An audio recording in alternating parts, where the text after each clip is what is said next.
Hello. Hello. Happy New Year.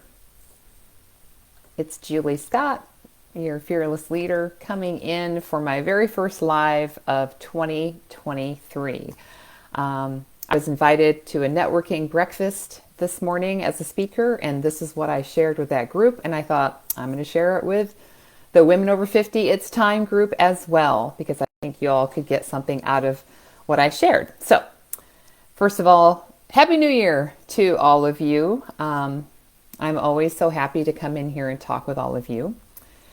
And let's just jump right in. So, it's January 5th as the date of this recording. We're 5 days into the new year. What are your resolutions? What are your goals for the year? Have you got a word yet for the year? Just kidding. I don't want to talk about that. But isn't that the buzz these days? It's like this time of year, people are always talking about all that stuff. There's the pressure to end the year strong, then review the year, and then, of course, make a plan to make the most of the new year, be better than last year, reach your goals, make this year the best, be the best you can. It's just a lot. Okay. And I definitely feel that pressure, and I don't really like it. So that's not what I'm going to talk about. But if I'm honest, I've been feeling a little tired and drained these days. And some of you know that I lost my sister less than a month ago. So that's been hard. And even though I'm getting through that, and I've had lots of fun spending time with my family and friends over the past couple of weeks, enjoying all the wonderful food and champagne and wine and all of that, the year end and the holidays were pretty exhausting. So, now don't get me wrong, I'm all for going after life and achieving goals, but I also recognize when I need a break or when I need to take things a little bit slower. In fact, I have decided that I'm not going to pressure myself to kickstart the new year in my business for a few more weeks, outside of doing a live like this, just taking it easy for a couple more weeks. I also know what matters most of all is the meaning that I assign to me needing a break. The meaning I assign to me when I need to take it slower and take a few more weeks to get 2023 started for me and my business. Now, I can make it mean that I'm wasting valuable time, and then I'm going to feel unproductive and lazy. Or I can make it mean that I'm falling behind, and then I'm going to feel anxious and worried. Okay?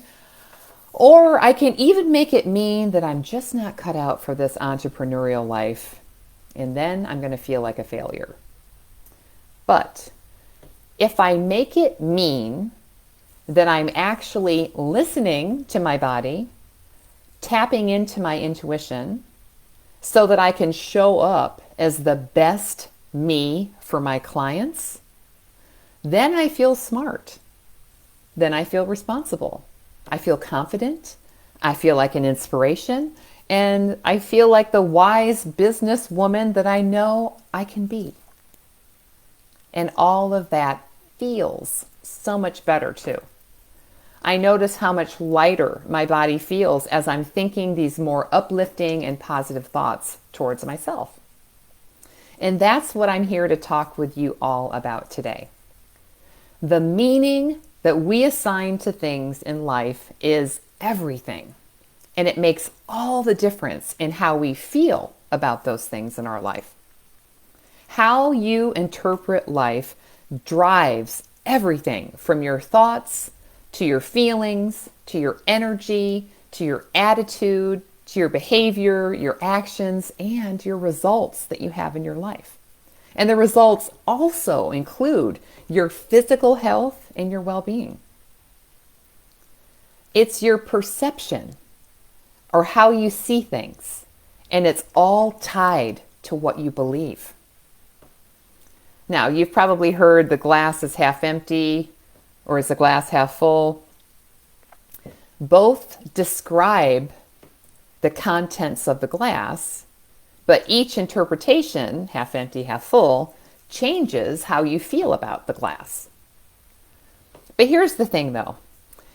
Everything in life, and I mean everything, is actually neutral.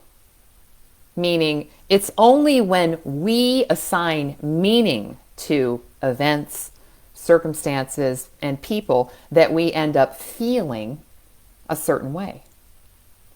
Good or bad, happy or sad, successful or a failure, right? It's the meaning that we assign that makes us feel anyway, okay? And that meaning is generated way back in your subconscious, beneath the surface, running us on autopilot without us even being aware or conscious of it. And it happens just like that, okay? Just so you know, the subconscious mind is literally 8 seconds faster than the conscious mind at assigning meaning. Now that's really fast, okay? The meaning that we assign comes from our past experiences that have shaped what we think and believe about the world and ourselves, which in turn drives our thoughts, our feelings, and our habits. You see, your brain has this mechanism in it, and I've talked about this before. It's called the reticular activating system, but I'm not going to get too geeky on this, but that mechanism, its job is to gain access to what you've grown to believe about yourself and the world, what goals you feel you're capable of or not, and to make sure that whatever is programmed into your subconscious is fulfilled, and what is not programmed is blocked out.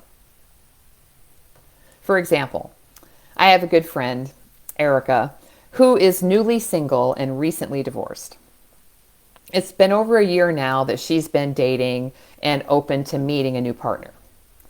Whenever we talk, she tells me how there's no good men anymore. They're all taken, or they're too old, or too fat, or too short, or too something, and not right for her. And I usually also get a story or two about some nightmare dates that she's gone on. The problem is that Erica believes there are no good men.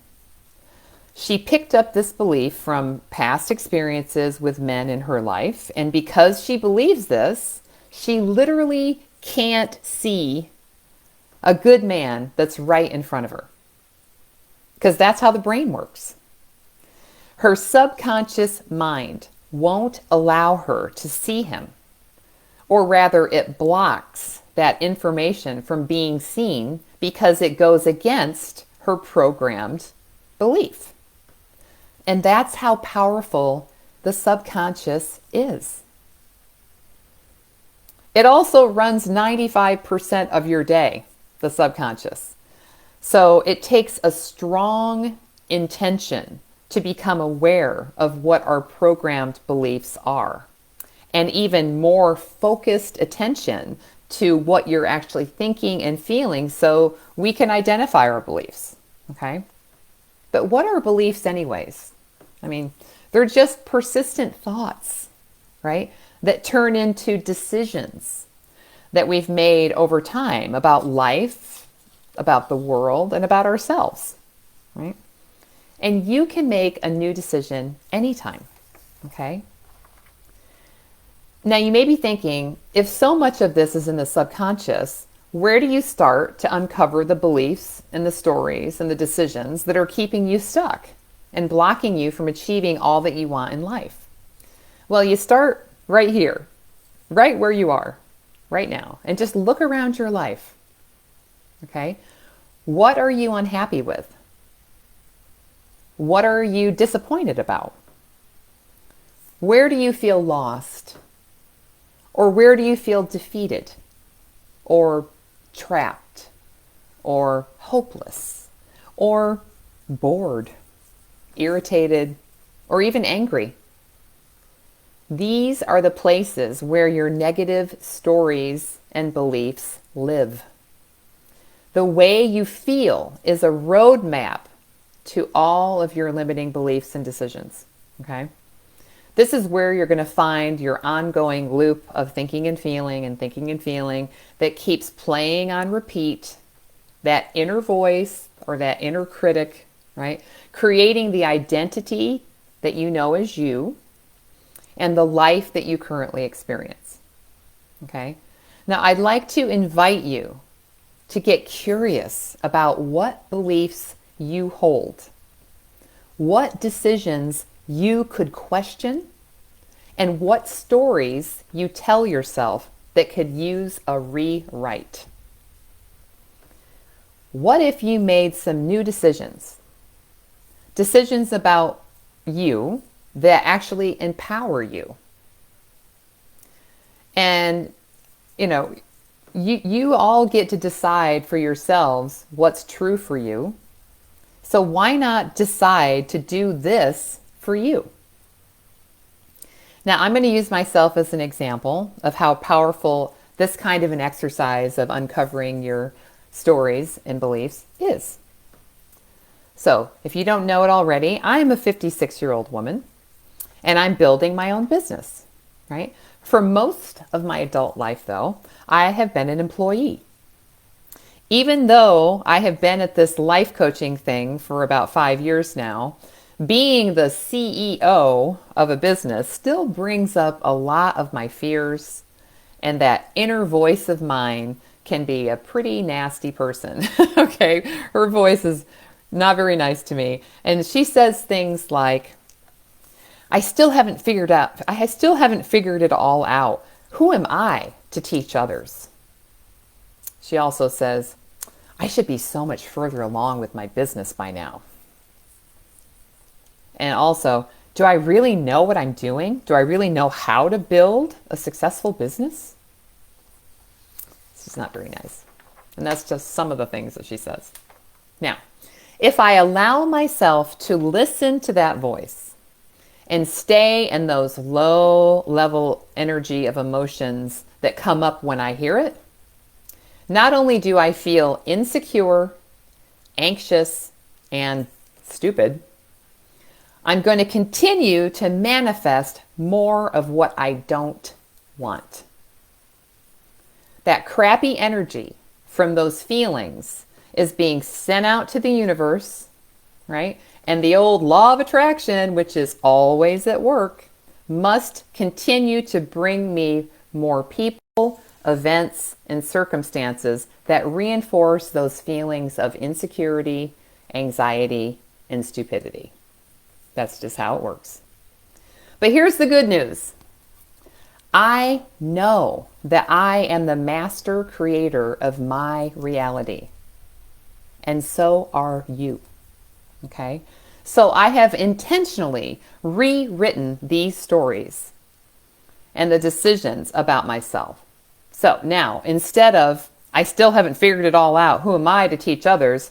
That has become, I walk the walk and I'm always learning and growing. I am an inspiration. Instead of, I should be so much further along with my business by now. Now that's become, I'm growing my business at a pace that is right for me. I'm right on time all the time. Instead of, do I really know what I'm doing? Do I really know how to build a successful business? That has become, I have all the knowledge that I need to do this, and I'm smart enough to get help when I need it. And that just feels so much better to hear myself saying those things, those new empowering decisions. It just feels so much better. These statements energize me rather than dragging me down. And I have them printed actually right here on my office wall. And I say them to myself daily with excitement and passion. And I know my voice is the most powerful voice that I can hear. And I do this to remind me of who I am and what I am creating. There's another way I like to use this concept of assigning new meaning. And that's to past events in your life, especially the ones that still hold a charge for you. In other words, the ones that still upset you. For me, I felt like a failure for a really long time after my marriage ended. I dragged around feelings of unworthiness, guilt, and shame for years, beating myself up over it. For the things that I did, for the things that I said, and for the things that I didn't say. But once I got quiet with my own thoughts and decided to rewrite the story, I have assigned new meaning to that event. A meaning that makes me feel empowered by my decision to leave the marriage. And the shift has made such a difference in my life, and in my life as far as deepening my current relationship. It was so important. So, it is so important to become aware of what you've been telling yourself is true. Those limiting beliefs, those stories, and those decisions are the root of what keeps you stuck. Okay? In fact, this is an assignment that I give pretty much every one of my coaching clients. So those of you that are my clients watching, you know that this is true. And I'm offering it today to anyone watching this video who would like to do this exercise. And I'll show you what it looks like. I got it right here. It's pretty cool. 3 pages. It helps you first uncover your limiting beliefs. Okay, I've listed a bunch of ideas of limiting beliefs because sometimes people can't really hone in on what they are. And by going through this list and circling the ones that feel like they resonate with you, it'll help you whittle down your list to the top 5, which is the goal. And then on the final page, you'll be able to write in your old limiting beliefs, your top 5 here, your new limiting beliefs, and then I'll talk about this part too. But if you want it, just comment, let's see, how about beliefs? Put beliefs beneath this video, and I'll reach out to you and get you a copy of this digitally. And it is something that you can fill. It's a fillable PDF. So if you want to do this exercise for yourself, I highly recommend it. So it's available to you in the group. Okay. So once you've taken the time to do this exercise, and I hope you do, okay, and you've created some new empowering beliefs and decisions about yourself, there's another key step to take. You must begin looking for new evidence that these new beliefs are true.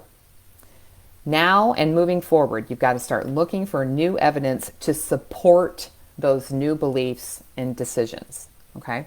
Why? Because what you look for, you will find. Now, maybe some of you have heard me talk about this before, but I'm going to say it again because it's so powerful. I want you to just take a moment while you're watching this video and look around the room or your car, wherever you are watching this. Look around the space that you're in and notice everything that is, let's just say, blue in color. Okay, just look around, pay attention to everything that's blue. Take note, take note, take note. Now I want you to close your eyes. I can't see you, so I'm just trusting that you're closing your eyes. Close your eyes, and now tell me what was red. And you're like, wait a minute, I was looking for blue. Exactly. Okay? Most people aren't going to be able to see or recall seeing red because their focus was on looking for blue. That's, again, this is how your brain works. It filtered out everything else but the blue. You give your brain a task to find something, and it will find exactly what you've asked for. Okay? So when I say, look for new evidence that empowers you, I mean, look for what is working. Look for what is going well in life. Look for how you're growing, how you're changing, how you're winning, how you're abundant, how you're blessed, okay? And the more that you look for those things, the more of those things you will find. What you focus on grows, okay? And that new evidence will support those thoughts and feelings, strengthening your belief in all the good stuff that's going on in your life. Okay? And here's a bonus. It feels really, really good. I just lost my other sheet of paper. La, la, la, la. Oh, here it is. It feels really good to do this. Okay?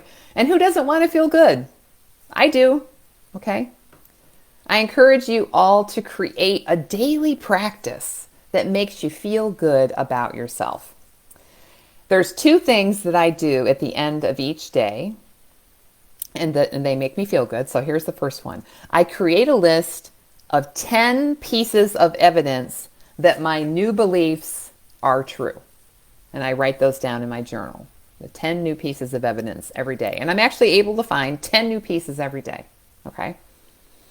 Number 2, I write out my did-do list. Meaning I list what I actually did get done that day, even if it's not what I had hoped to get done. Okay? It just reminds me that I still was productive in some way, and it helps me feel accomplished. And I'm not going to lie, some days I showered on that list. You know, it's just, I make sure I do whatever I can to make myself feel accomplished. Okay? I hope what I've shared today will help you raise your awareness around the meaning that you assign to all aspects of your life. And that with just a few shifts in what you tell yourself and what you focus on, you can feel so much better every day. And I wish you all a prosperous year, one filled with abundance, growth, and self-discovery. And, you know, I just want to throw in there that I am a life coach, but I call myself a self-expansion guide. And for those of you who don't know how I work with people in 2 ways. I work with them one-on-one and also in small groups of like 4 or 5 women at the most. And what I do is I incorporate a blend of coaching along with hypnotherapy and guided meditation to help my clients access their subconscious, which is what's running the show, access their subconscious mind and create the results that they're looking for in their lives. Okay? So that's what I do in case anyone doesn't know. And I love what I do, and it's fun to watch people discover things about themselves and make the changes that they're looking for in their lives. All right. If anyone has any questions, you know I'm happy to talk to you. If you please comment below this. If you're watching the replay, put #replay so that other women in the group will find this. And with that, I'm going to leave you. Again, Happy New Year, and I will see you all in the group soon. Much love to you.